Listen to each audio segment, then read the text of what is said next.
यह पंचमहल वैसे तो ओरछा के राजा वीर सिंह देव ने बनवाया था, लेकिन बाद में इस पंचमहल में यानी कि 5 मंजिले इस महल में रानी लक्ष्मीबाई अपने पति महाराजा गंगाधर राव के साथ निवास करती थी।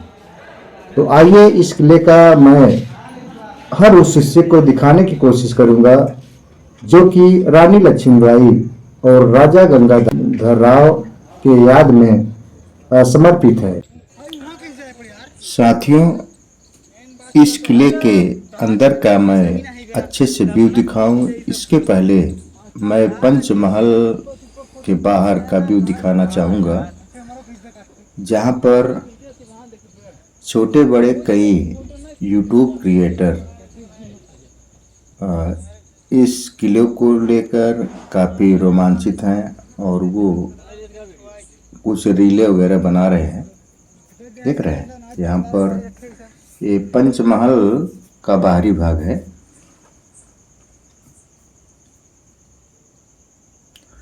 और इसी रास्ते से होकर किले के ऊपर तक जाया जाता है।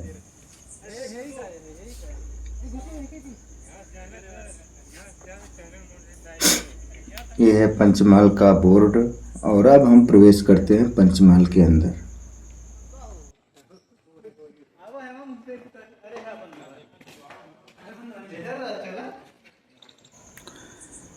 पंचमहल झांसी किले के अंदर स्थित एक 5 मंजिला महल है। यहीं पर रानी लक्ष्मीबाई अपने पति राजा गंगाधर राव के साथ रहती थी। बाद में उन्होंने अपने निवास को मुख्य शहर के रानी महल में स्थानांतरित कर लिया था।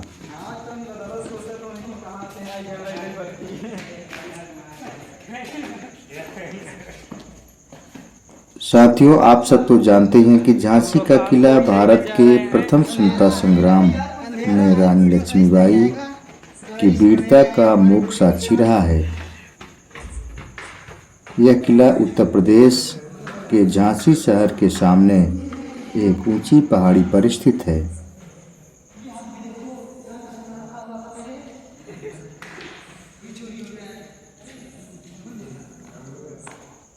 इस किले में कई रहस्यमयी कक्ष भी हैं जहां दिन में भी जाने से डर लगता है। कुछ कक्ष तो इतने अंधेरे में हैं कि उन अंधेरे स्थानों पर चमगादड़ निवास करते हैं, जैसा कि आप सब देख रहे हैं। तो आपसे कहना चाहेंगे कि अगर आप भी इस किले में आना चाहते हैं तो आप बड़े सावधानी पूर्वक आएं, क्योंकि कभी कभी लोग भटक भी जाते हैं। तो कुल मिला के अगर देखा जाए तो झांसी किले के अंदर ये जो पंचमहल है यह किसी भूल भुलैया से कम नहीं है। झांसी का यह किला मध्य भारत के रणनीतिक रूप से सर्वाधिक महत्वपूर्ण किलों में से एक है। एक ऊंची पहाड़ी चट्टान पर निर्मित होने के कारण इसे मैदान से ऊपर उठते हुए और शहर तथा उसके आसपास के क्षेत्र पर नियंत्रण करते हुए देखा जा सकता है।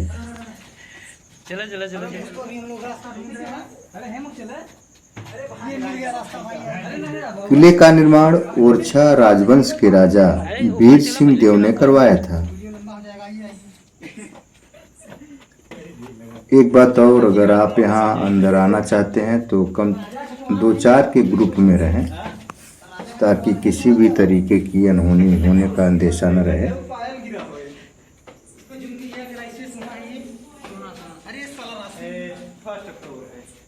ये फर्स्ट फ्लोर पे आ गए हैं। गेट खोला। साथियों, इस किले की और विशेषता की बात करें तो इसके निर्माण के विभिन्न चरणों को ध्यान में रखते हुए किले को 3 भागों में विभाजित किया गया है। बारादरी, भाग शंकरगढ़ और ये पंचमहल। दोस्तों इस पंचमहल में राजा दरबार और अलग से दरबारियों का दरबार लगा करता था, उसके लिए भी कक्ष बनाया गया है।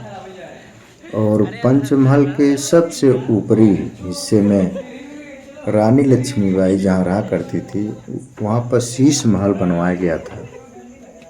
लेकिन बाद में 1857 की क्रांति के बाद 1858 में जब पूर्णरूपेण यहाँ पर अंग्रेज़ों का आधिपत्य हो गया, तब रानी के शीश महल को तोड़ दिया गया था। ये सब बनावट है इसकी। अंग्रेजों के द्वारा पंचमहल के कई अन्य भागों को भी क्षतिग्रस्त किया गया है, लेकिन बाद में उसको दुरुस्त कर दिया गया था। आओ ऊपर, आओ इधर चलते हैं पहले इधर। तो रानी लक्ष्मीबाई के शहादत के बाद इस किले पर लगभग 90 वर्ष तक, यानी कि भारत जब पूर्णरूपेण आज़ाद नहीं हो गया, तब तक अंग्रेज़ों का शासन रहा। और यहाँ पर अंग्रेज अधिकारी लोग, सैनिक लोग रहा करते थे। साथियों, इस कक्ष में कई दरवाजे, मुहारे ऐसे बनाए गए हैं जहाँ आप सीधे खड़े होकर अंदर प्रवेश नहीं कर सकते, झुक कर आपको अंदर प्रवेश करना पड़ेगा। कुल मिला के इस तरह के खिड़की और दरवाज़ों का निर्माण मुख्यतः सुरक्षा के दृष्टि से बनाया गया था, ताकि लोग अंदर आएँ तो वो झुक के आएँ और अंदर मौजूद व्यक्ति उन पर अच्छे से निगरानी कर सके और आवश्यकता पड़ने पर कंट्रोल कर सके। यह किला 11वीं से 17वीं शताब्दी तक बलवंत नगर के नाम से जाना जाता था और बाद में रानी लक्ष्मीबाई के नेतृत्व में भारतीय स्वतंत्रता संग्राम का एक प्रमुख केंद्र रहा।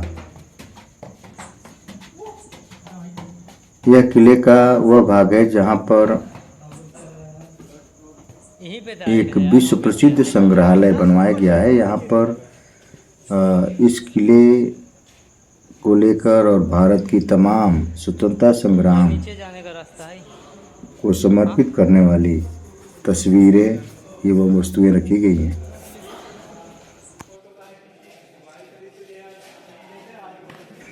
साथियों, चलते चलते आपसे रिक्वेस्ट है कि यदि आपको हमारी यह वीडियो पसंद आई हो तो आप इसे लाइक करें, अपने इष्ट मित्रों के पास शेयर करें तथा यदि आप इस चैनल पर अभी नए हैं तो इसे सब्सक्राइब करना न भूलें, ताकि इस चैनल की आने वाली हर अपडेट का नोटिफिकेशन आपको सुगमता से मिलती रहे।